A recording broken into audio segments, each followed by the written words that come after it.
4 turnovers in that loss, and won't get any easier for Lamar as the Ravens prepare for Sunday's meeting with the Colts. They have one of the most stingy defenses in the league and stand a perfect 3-0 at home this season. And Indy's defense has been on the rise in 2020. Linebacker Darius Leonard's impact cannot be overstated. Leonard missed weeks 5 and 6 with a groin injury. The Colts allowed 29.5 points on average in his absence. Call that job security. The Colts D also has allowed a QBR 51 points higher than the 5 games Leonard has played, not to mention a less effective pass rush to go with it. So Darius Leonard is the man on that defense. Marcus, how would you show us just how versatile Leonard is for the Colts for this team?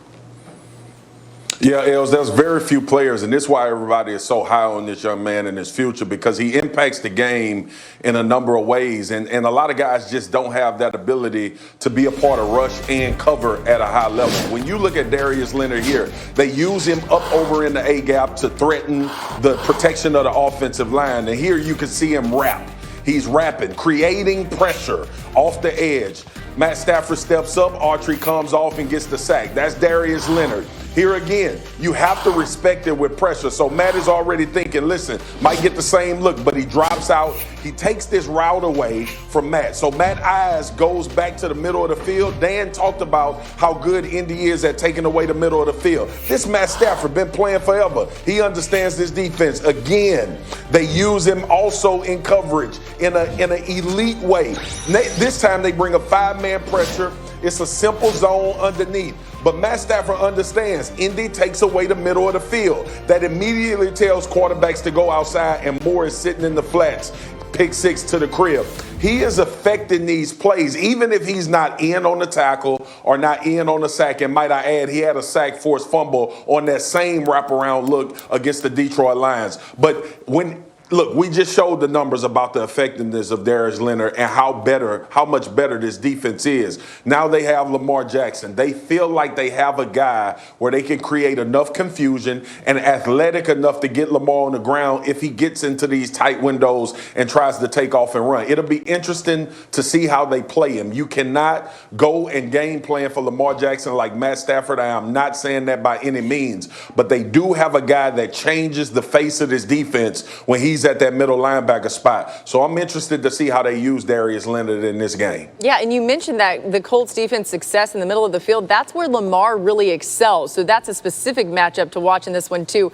Great tape, Marcus. Let's get to Tua Tagovailoa. We got more on him. Fresh off winning his first NFL start last week, Tua facing off against the Cardinals, who wreaked havoc on Russell Wilson and the Seahawks their last time out before the bye week. Kyler Murray and Tua, by the way, finished 1-2 in the 2018 Heisman Trophy voting. Here's Murray speaking about how his second career start went for him. Take a listen. Watching and playing are two different things. Second game for me, playing the Ravens, for me, my mentality going into that one was that, the first week felt bad from a, personal standpoint. I had no choice but to go off. Felt like I had to do more and be better that next week. I don't really know his stats from last week, but he's got a feeling of, I got a taste of it. I got a lot to work on. He knows what he felt, that week 1, that he can get better at that week 2. So I'm sure he's feeling good. So the thing about Tua's first official NFL start, Dan, was that he really didn't have to do much. The defense was so good. Right. What are you expecting out of him week 2? Yeah, well, actually, the things that they did ask him to do, he did really well. I mean, there was some stuff on tape that you go, that looked like Tua at Alabama. The way that he saw pre- and post-snap recognition, the way that he got through progressions, distributed the football for their offense. 2 plays. Bottom of the screen is going to be a post and corner concept. The scissors. Top of the screen is going to be a comeback. He sees cloud at the bottom of the screen. That is a terrible route concept. You better snap your head backside, get to that one-on-one route up top, and then get the ball out on time. All the way from that left hash all the way to the field. Vision, pre- and post-snap recognition. This is the zero blitz at the bottom of the screen. He knows that nickel coming off the slot, he can't get him. He drifts away from him and throws that touchdown. Like those subtleties, the nuance that we saw at Alabama showed up. No, they didn't ask him to do a ton, and he didn't need to. But it was really cool and really encouraging to see, all right, the times that he did have to go operate as a quarterback or go play as a quarterback and kind of really have a great kind of pre- and post-snap process, he was outstanding. So he'll be challenged by this defense in Arizona because they're really good on breaking on the football. Timing's got to be his best friend, but he was really good in week 1. It's certainly going to be a challenge. When you get spotted 28 points essentially by the Rams, right, you don't have to do a whole lot. You can pass for less than 100 yards and a smart touchdown and still win the football game.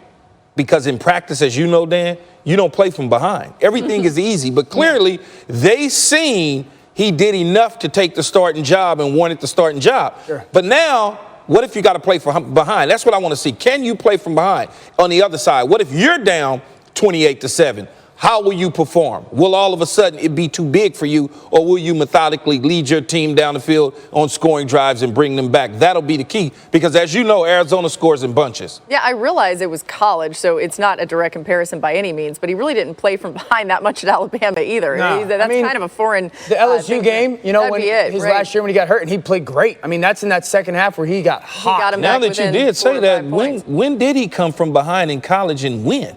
Everything was ahead. Right. Not that often, because they didn't win that. Sure. Right. They didn't win that LSU game. All right, let's get Marcus back in here. Let's take it to the other side of the ball from Miami. We were all impressed with what we saw from the Dolphins D against Jared Goff. What do you think they'll do, and what do you hope for them against Kyler Murray? Look, the hardest thing, Els, for defenses to do is change philosophy based on personnel. The good ones try to force the issue, and we saw what Brian Flores was able to do to the LA Rams and Jared Goff. He just went zero pressure and decided, look, I'm going to heat this guy up.